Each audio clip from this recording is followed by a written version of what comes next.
Your bylaws should be up to date. They should represent the organization today. Everybody remember the Methodist home in Philadelphia used to be on City Line Avenue? It's now the Methodist retirement. But it used to be this social service and retirement home, and I went to do some work there, and very nice folks, and I liked them a lot. And I said, just to get me background, can I have a lot of background information? I want your bylaws, I want your mission, your vision, all that kind of stuff. And I got everything, but didn't get the bylaws. And I went back to another meeting and said, didn't get those bylaws. And they, oh, the lawyer must have the bylaws. Bylaws. You see the bylaws? No, I haven't seen the bylaws. Okay, well, when you get a chance, I'd like to see the bylaws. And this went on quite a few times. I was starting to feel there's something screwy here. And finally, I get the bylaws, and I read them, and I went to the next meeting, and I said, okay, where are you keeping the kids? And they said, what do you mean? I said, well, the bylaws, which were last fixed in 1890-something or other, says you're an orphanage very clearly. You got all these senior citizens. You must be hiding the kids somewhere. Yeah. They hadn't changed their bylaws. Imagine how attractive they would have been to a funder. So you really make sure that they're updated on a regular basis. You have a representative giving and working board. I know that the realities of small nonprofits are often that the board does everything, as well as it's the staff and all that stuff. But you want to grow past that. We have our own nonprofit as a family, and believe me, I would love to be past that. We're not past that yet. But I can't wait for the time that we can actually have staff and we can have the board recruited for the skills they can bring to the table, and not because they're going to show up at the special event on Saturday. Okay, so you want to have a representative giving a working board, and it should include some of those people you serve, but do not have a board that is exclusively made up of the people you serve.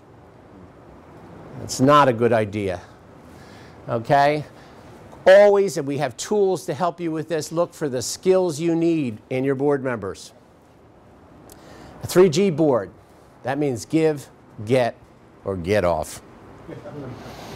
And we're going to be hard on boards, and Bill's going to be talking to you some more about boards. Do you have a development plan? If you're going to have a strategic plan, we also want you to have a plan that shows who's going to pay for what you're going to do.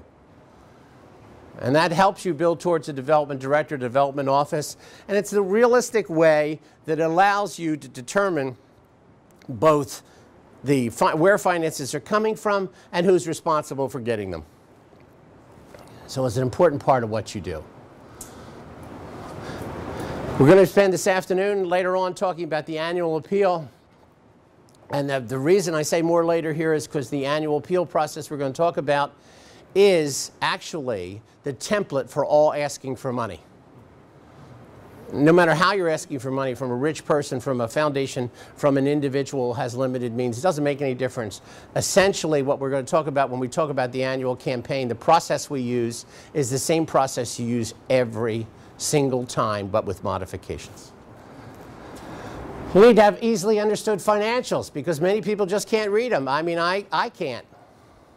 I absolutely, you know, if I pick up the checkbook, my wife screams because she knows something terrible will happen. You know? So many people are like me. Accruals? What does it mean, accruals? I don't know accruals.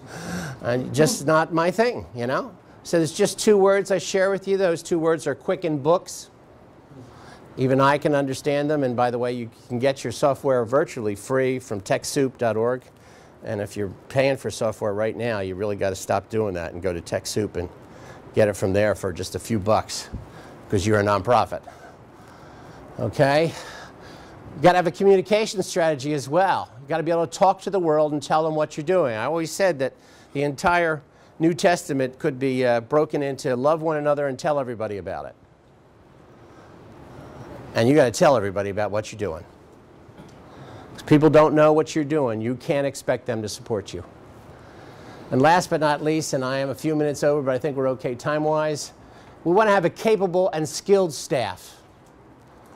And I know, particularly in the faith-based world, that people are recruited for their heart first and their skills second. But as we get more sophisticated as organizations, as we build an organization, as we move towards a really intelligent vision, we need to find people who not only have that same heart, but also can get the job done. Because there's a big job to be done, and you're very aware of that. You're very aware of that. So forget the old days. Today, we need people that are skilled and able to get the job done and do it well. And folks, that's it.